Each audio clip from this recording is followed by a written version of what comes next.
ইয়া রব, কেউ না জানলেও আপনি তো জানেন আমি কতটা ভেঙে পড়েছি।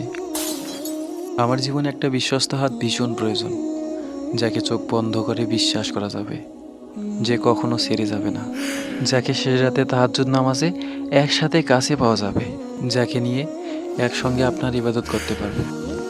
এমন কাউকে আমার জীবনে পাঠাবেন না যার কারণে আমার আর আপনার মাঝে দূরত্বের সৃষ্টি হয়, বরং এমন কাউকে আমার জীবনে পাঠান যে আমাকে আপনার কাছে যাওয়ার সুযোগ করে দেবে। ইয়া রব, শুনো আমার ফরিয়াদ। 2 দিনের দুনিয়ায় অনন্তকালের সঙ্গী হিসাবে একজন বিশ্বস্ত সাথী ভীষণ প্রয়োজন, যাকে নিয়ে অনন্তকালের সঙ্গী হিসাবে একসাথে থাকা হবে আপনার চিরস্থায়ী জান্নাতে। এমন একজন বিশ্বস্ত সঙ্গী আমার জীবনে পাঠাবেন যে আমার জন্য হবে কল্যাণকর, যে সুখে দুঃখে সবসময় আপনার পথে চলার সাহস যোগাবে। এমন একজন আহলিয়া আমার জীবনে প্রেরণ করুন, যার মধ্যে কোনো অহংকার থাকবে না, কোনো হিংসা থাকবে না, বরং তার অন্তরে থাকবে মায়া, মমতা ও অবিরাম ভালোবাসা। এমন কাউকে আমার জীবনে পাঠান যে কখনো ভুলবে না আমাকে।